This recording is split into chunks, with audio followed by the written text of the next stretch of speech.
Local and live, covering Franklin and Washington counties, it's Let's Talk Tristate with Tiny and Katie.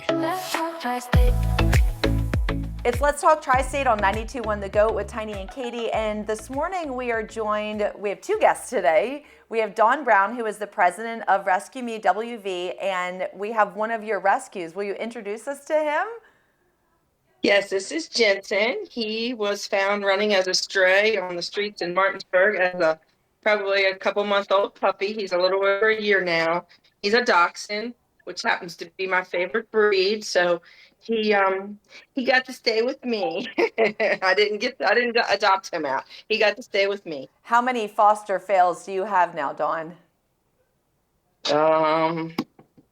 One, two. Three are foster fails really, and another one came from the Berkeley County Humane Society that I adopted when he was 5. He's now 17. Oh wow! So you have a nice full house then. Now, yep, 5. you're the expert of Rescue Me WV. So walk us through the goal and how this all came to be. Well, Rescue Me WV started in 2017 with just 2 ladies. I wasn't there in the beginning, who decided they wanted to save and help dogs in the shelters. So they would find dogs that needed medical care, and they would raise the money to cover their medical. They'd get an estimate. They'd raise the money to cover their medical expenses. And then they would get the dog to get all the medical done, and they would line up a rescue to take the dog once it was fully finished getting all of its medical.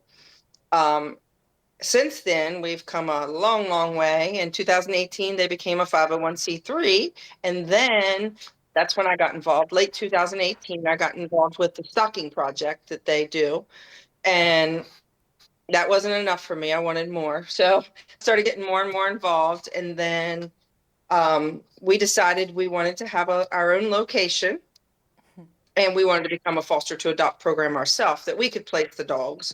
So we started that in 2020, and we do have our own location in Martinsburg at 59 East Road.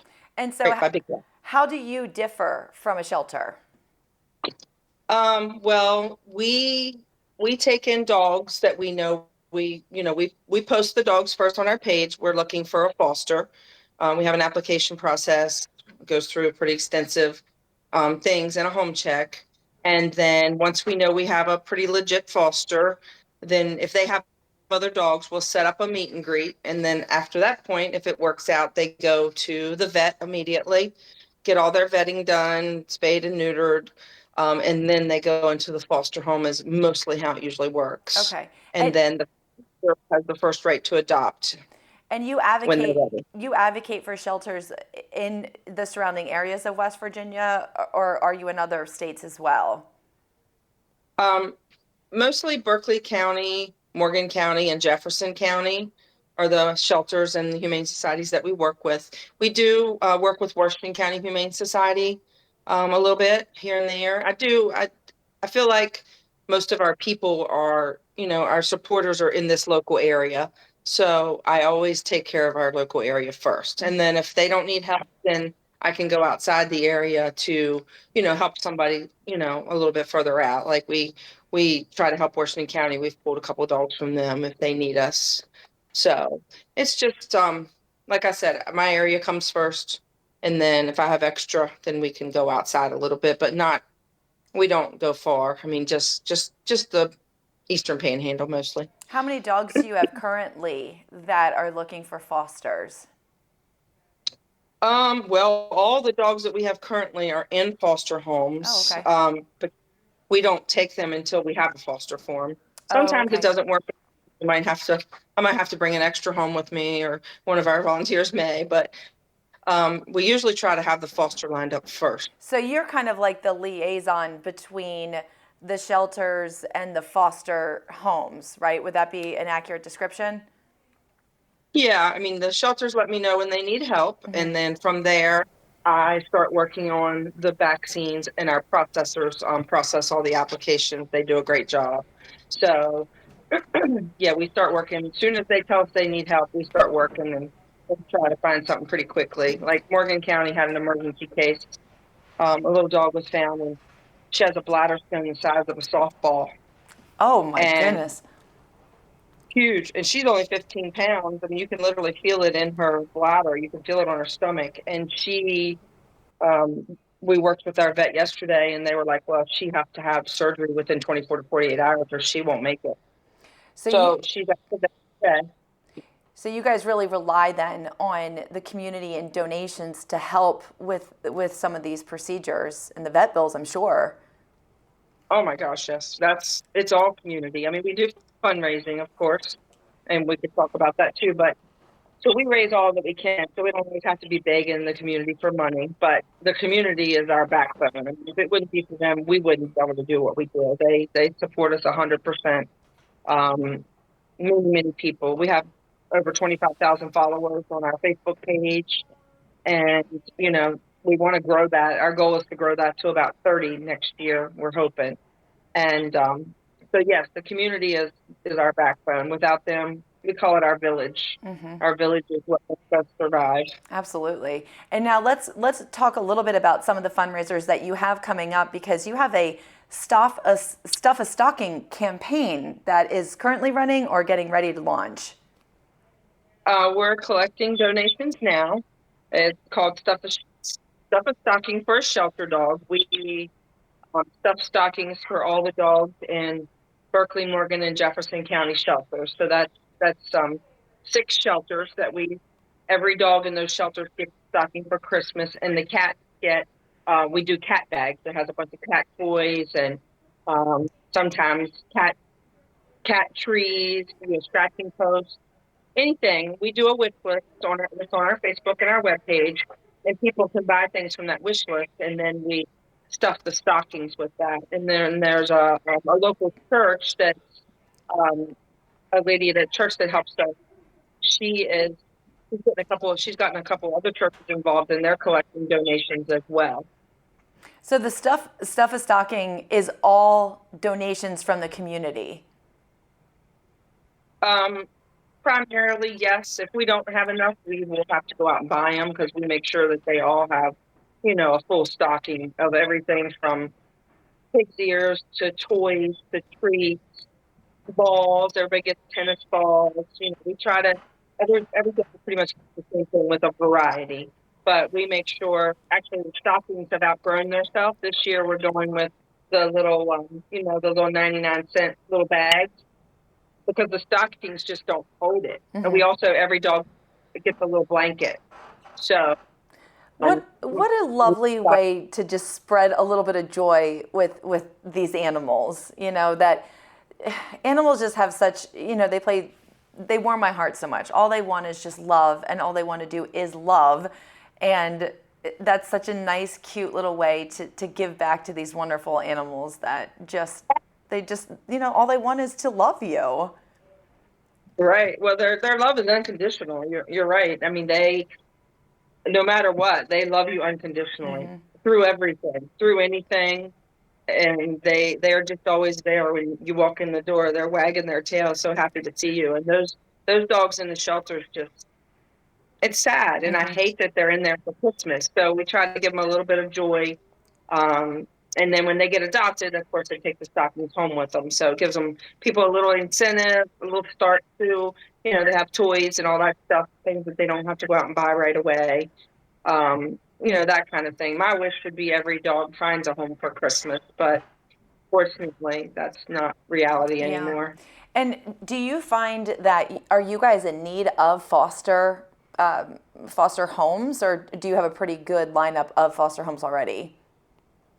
We do have quite a few foster homes, but we are always in need. I mean, without a foster, we can't pull a dog. So the more fosters we have, the more dogs we can help. I mean, we do really well with donations and raising money. We make sure that we have, money. We always have we have, on a daily basis, we have 20 to 30 dogs on, in our care. We do over 100 dogs a year. We find over 100 dogs homes. And then our spay and neuter program, we spay and neuter over 200. I don't have the count for this year yet, but over 200 spay and neuters a year. Wow. That's a large number. That's a large number. And Saves a lot of unwanted puppies out there that end up in the shelters anyway. So, and do you find that a lot of people will adopt and then figure out, okay, this isn't a good fit, and then they just drop the dog off at the shelter? And that's a story that's the story that gets my heart the most, because you got to give the dog a chance. I had a shelter dog, and you know, the dog that you see in the shelter is not the dog that you see necessarily when you get home. So, of course, when you go to a shelter, the dogs are barking, they're loud, they maybe seem aggressive because there's a million other animals around them and it's a very loud environment. But then when you get them home, you see a different dog, and sometimes they're terrified, there's separation anxiety, and you know, you don't know the background these animals had, and you have to just give them a chance. You know, the dog that I adopted years ago, when we brought her home, she was a nightmare. She was a nightmare. If she could tear it up, if she could break it, she did it. And all she did was howl all day long from the crate. It took months and training to really make her into this incredible dog that she is now. And I'm so grateful that we did that. So that would, I mean, personally, that would be my advice to someone who was, you know, if they got a dog home and it wasn't working, like, just give them a chance, work with them, see if you can bring in outside resources to help you. But what would you say to somebody who is on the fence about fostering and they're thinking, oh, I'd love to do it, but I don't know if emotionally I could? I mean, what would you tell somebody who's on the fence about fostering? well, I definitely say it's the most rewarding thing you could ever do. I mean, you're saving a dog's life. I mean, our motto is kind of, you know, we save one dog at a time. I mean, that's just what we do. And um, it's just such a rewarding thing to know that you're saving that dog's life from a fate that can be, you know, unfortunately, euthanization, because the shelters are overcrowded and overfull right now. But I would say to them, you know, it does take some patience, and you never know what you're going to expect, because 90% of the time we don't know where these dogs come from. We don't know their background. A lot of them are abused. A lot of them have been beaten. A lot of them come from hoarding situations.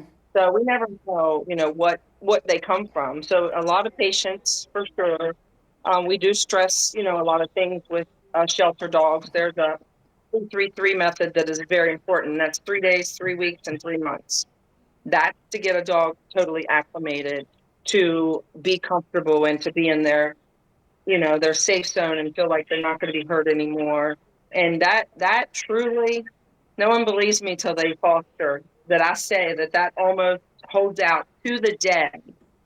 You see those differences at that 3 week, that 3 month, you know, you see those differences exactly right around that exact day that it says. And people are like, oh my gosh, you were, that's true. It's like 3 weeks is like the miracle number. And the dog starts to change and they really start to develop and show you who they really are. I would absolutely agree with that. Now that you say that, and I'm thinking back to my own experience, the first 3 days were fine. You know, it was like something new and exciting and different. And then that's kind of when the separation anxiety kicked in. And that went on for a while. And then after, I would say 3 weeks, that's when we eventually reached out and had some outside resources come in and help us. And then it was about 3 or 4 months later, totally different animal, completely different animal. Now, sometimes they'll still have separation anxiety.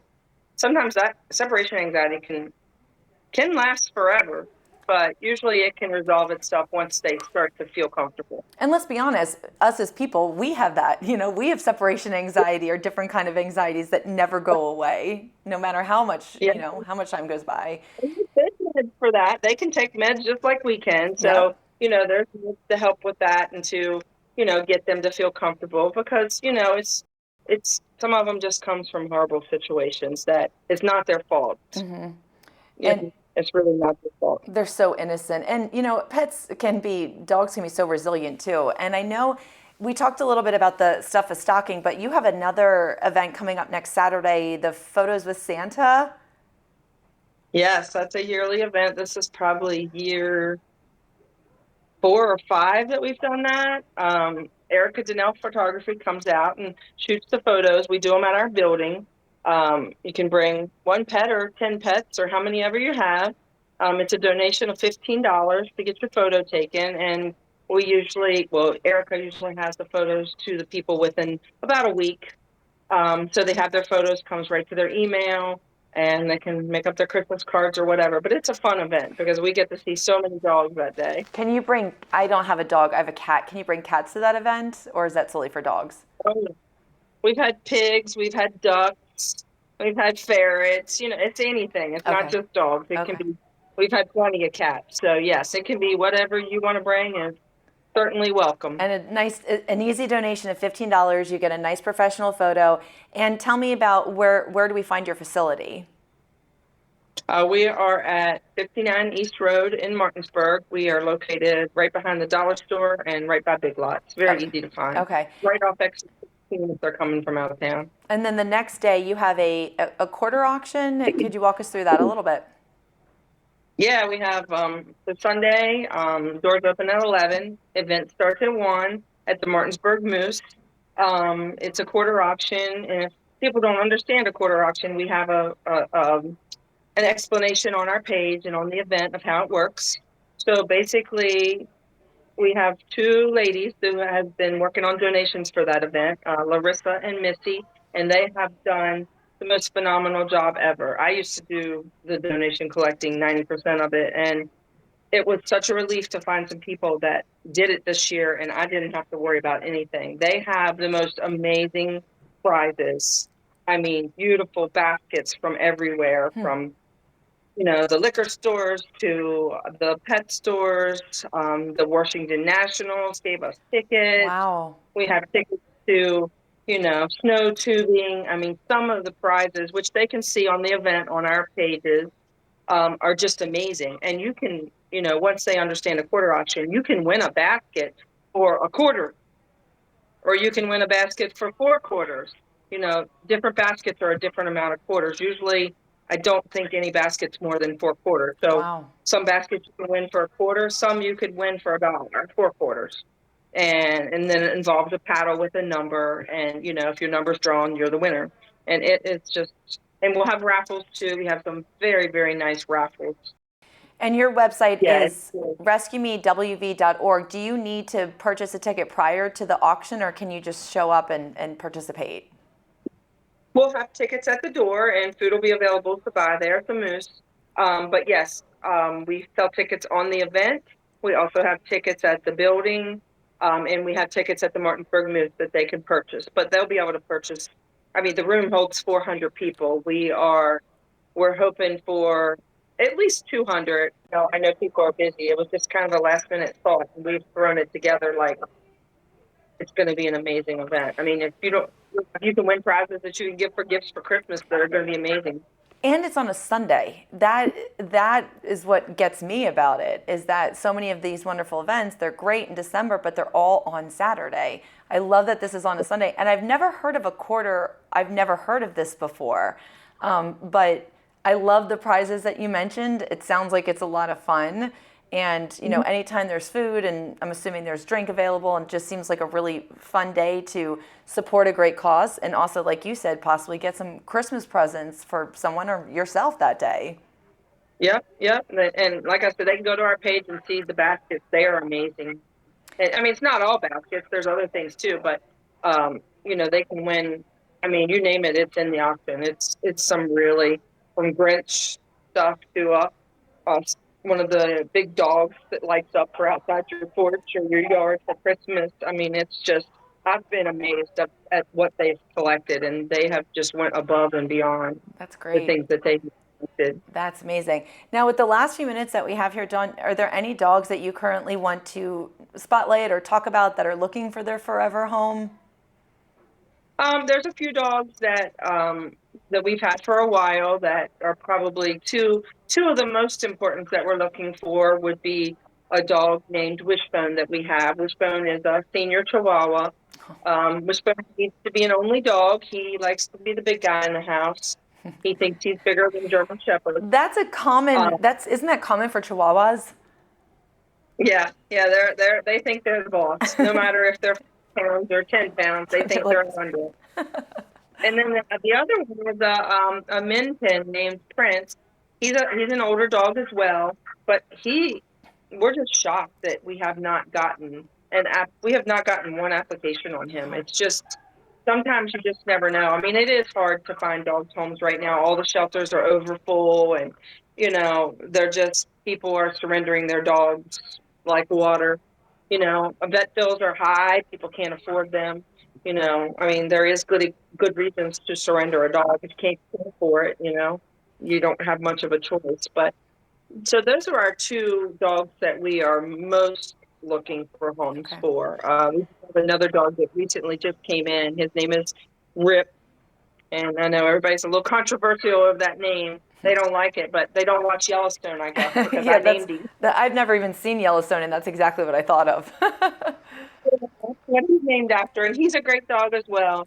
He's 2 years old. He's a hound mix, and so those are the three dogs we're trying to find homes for Okay. Christmas, permanent homes. Yeah. They're in foster, so they're not in the shelter, but we're just trying to find them permanent. Dawn, do you find that it's difficult to find fosters because people are renting and renters are so strict about, I mean, just thinking about my own personal experience, I moved here about a year ago, and when I was trying to find an apartment, every apartment was no pets, no pets, no pets, no pets, no pets. And so I can imagine that that's very difficult for people, even if they want to foster, they can't because they rent. Is that something that you see? We do. I mean, everybody who applies seems to know ahead of time that they're allowed to have dogs. They do. If they're renting, they do have to get a letter from their landlord for us. The biggest problem with that is the renting. I mean, they're pretty good about letting them have, they don't apply if they know they can't have a dog. Mm-hmm. So we don't deal with that so much. But the other part is what's the word? The wrong view that people have about pit bulls. Oh, yeah. A lot of bulls and Rottweilers and certain dogs like that. And not all of those dogs are bad dogs. They are only what people have made them. They don't grow up being a mean dog. That's not how it works. Mm-hmm. So that's the big thing that we find is it's hard to find large dog fosters. Mm-hmm.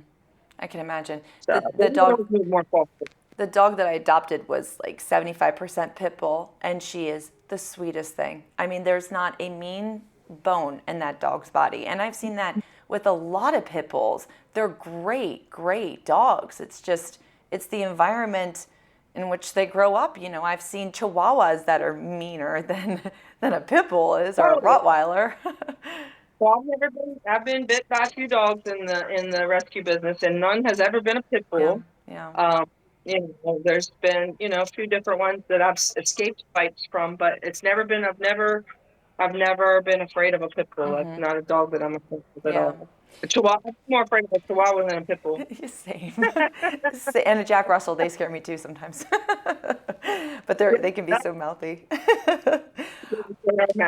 Well, Dawn, listen, I hope that we're able to help in some way to make these events successful so that every dog has a stocking on Christmas and hopefully a home. And I know the quarter event is something that really sparked my interest as well. So hopefully we'll be able to see you that Sunday. The website is rescuemewv.org. And we've been speaking with Dawn Brown, who is the president. And thank you so much for being here with us today on Let's Talk Tri-State. And hopefully we can have you on again soon with more dogs and more pets to showcase. Yes. Thank you, Katie, so much for having us on. We greatly appreciate it. Without people like you, we wouldn't be able to do what we do. So we very much appreciate you. Okay. Well, Merry Christmas, Happy Thanksgiving, and we'll talk soon, okay? All right. Have a great day. Thanks, Dawn. Bye-bye. If you'd like to be featured on an upcoming episode of Let's Talk Tri-State, call 717-597-9200 or email letstalk@921thegoat.com.